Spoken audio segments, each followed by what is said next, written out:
Hi everyone, welcome back to Outdoor Adventurecraft. I'm off for 5 days in a row, so I'm excited to have grabbed the camera for the first time in about a month to get you guys out for some bush time. So we're out hunting today. We're looking for squirrel, partridge, rabbit.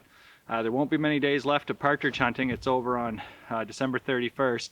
So rabbit and squirrel are on the menu though through February. So let's see what we can find.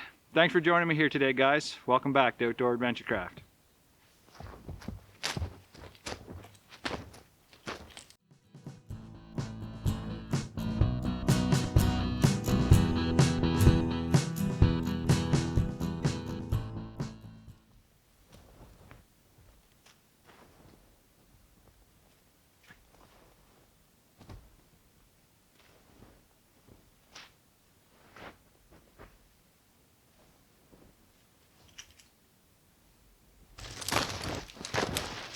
Hey, so yeah, I didn't find anything down in there, so I'm gonna push ahead a little bit. Keep looking. Two things occurred to me I wanted to talk to you guys about. One has to do with gun safety. I'm walking around, there's places where the snow is like 2 feet deep and there's a crust underneath, so constantly stepping through and losing my footing. Sometimes I stay up on the ice, other times I drop through. Keep your finger out of the trigger. Keep your finger away from the trigger. Especially stumbling around in there like all over the place.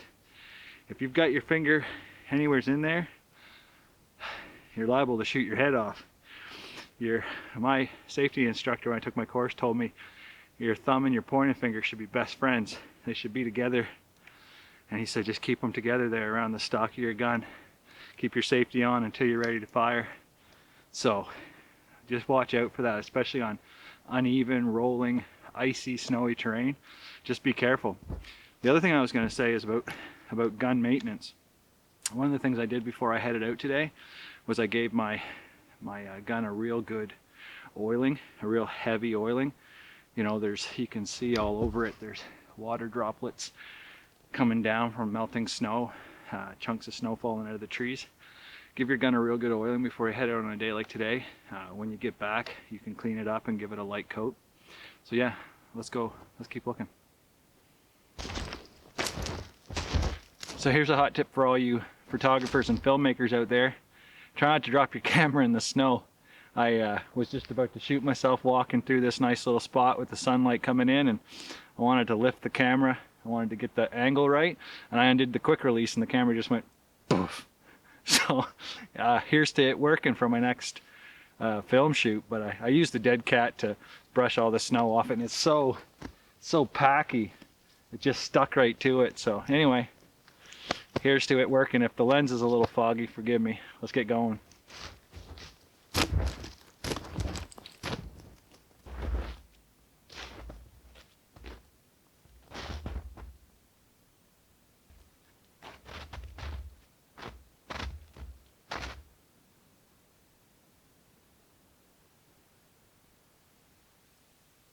Hopefully you guys can see this against the snow, but there's a really obvious small game trail going through there.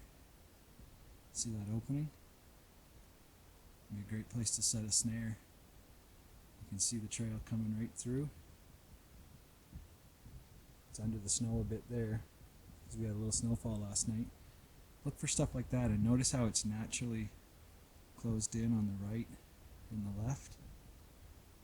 The game's automatically going to want to go right through the center there. See all the little footprints? They go right up through there. I'm going to take a look in there.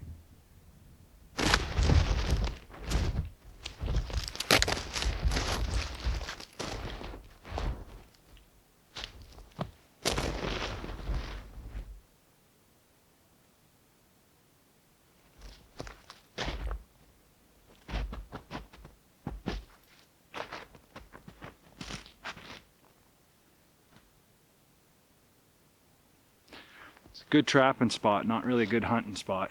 The trees are all too close. Just the little guys can crawl around in there, which is why that's a great place for a snare or a trap. There's a little pond right here, a depression, where it's usually got water, so that's a natural thing that they'd be attracted to. That's why there's lots of them in the area, because of that pond. I've gotten squirrel right out of this tree before, so Well, let's keep pushing on.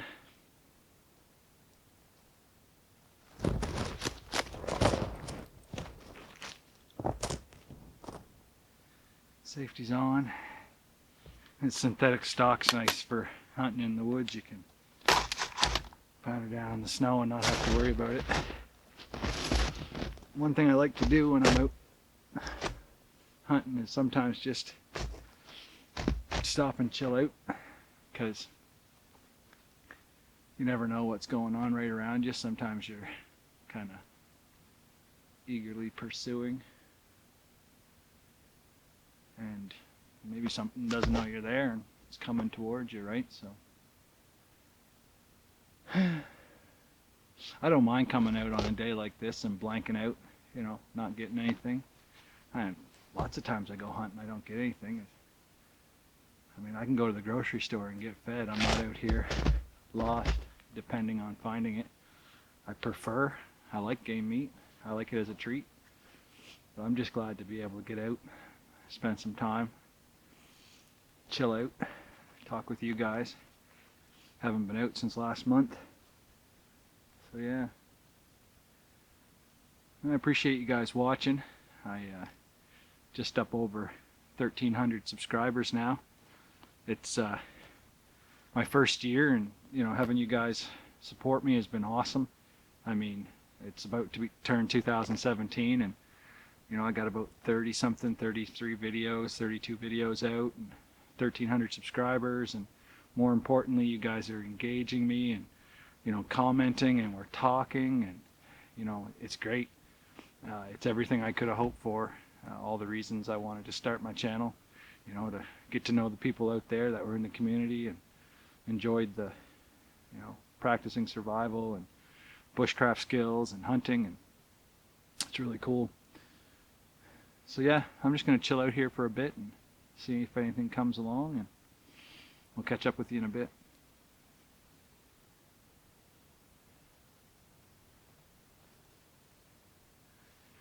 Yeah, so I'm just looking around, just taking a break, catching my breath. One of the things I wanted to do, guys, if I do get a successful hunt for you guys on camera, is I wanted to do some field dressing. And one of the things I wanted to do while I was out today was sharpen my knife.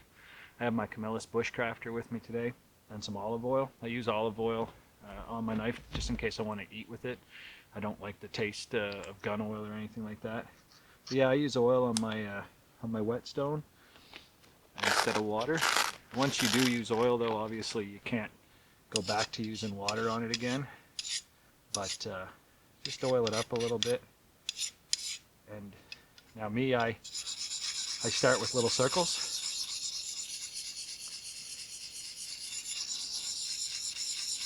Try to do equal on both sides.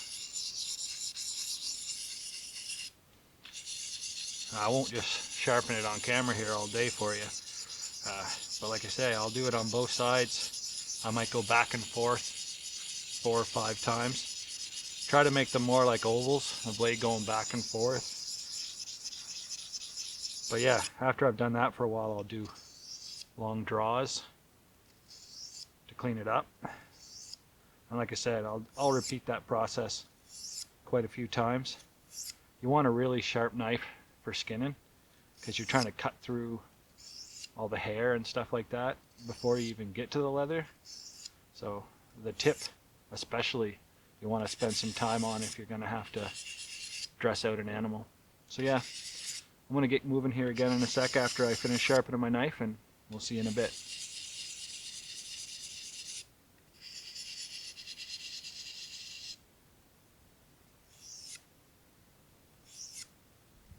It's another really obvious game trail here beside this tree. It's flattened right down. I don't know if you're going to be able to see it. It's flattened right down and packed. It's almost like it's like weasels going through here, or mink or something, because I think their bellies are rubbing when they come up over here. You see how packed down and flat it is? I'm not sure you're going to be able to see it, but I hope so. There's a little run, and it's a little bit dirtier than the snow around it. Just noticing things, and you can see it going up through there. You guys see that den hole down there? Could be either a fox den or a rabbit hutch. See that? See how footprints around it? I'm going down into it. I'm gonna go see what it is.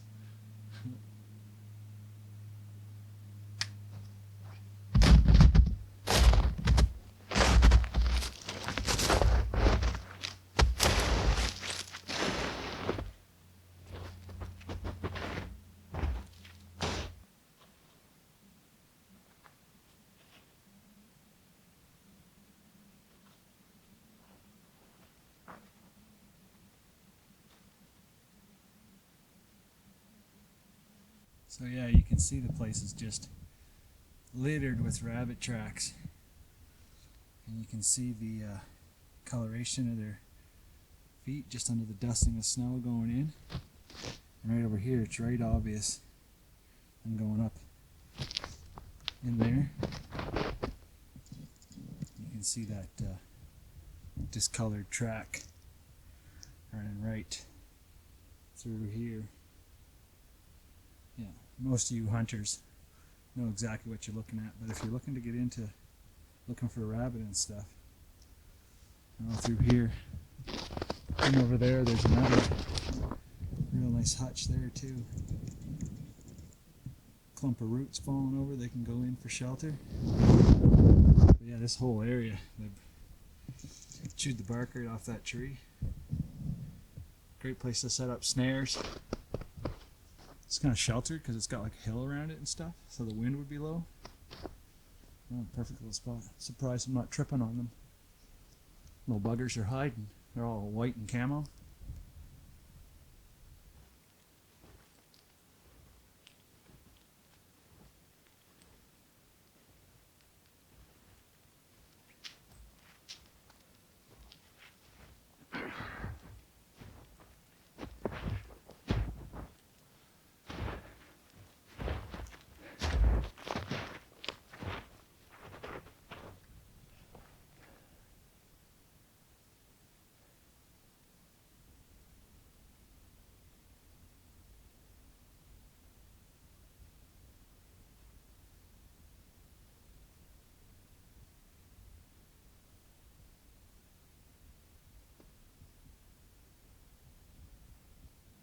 Well, it's 4 o'clock. I gotta head back. I got about a half-hour walk to get back to the car. And it's been a good afternoon. You know, I was really glad to get out. Like I said, I don't mind blanking coming out on an afternoon like this. It's -1. I got sweat on my back. You know, it's for a Canadian boy like me, this is might as well be summer weather. I'm only wearing a single pair of socks and my boots, you know, covered in snow and not the least bit cold. It's a beautiful day. You know, we saw lots of game signs, so this is going to be a spot I want to come back to. Looked at a couple of rabbit hutches there and saw some nice views. That was really nice to see. Glad to share with you guys today. As always, thanks for joining me here on Outdoor Adventurecraft. I was really glad to have you along. Check out www.outdooradventurecraft.com for full articles, pictures, and more details about today's little tromp around the woods. And check me out on Facebook and Instagram as well. And until next time, guys, be safe and have fun. See you later.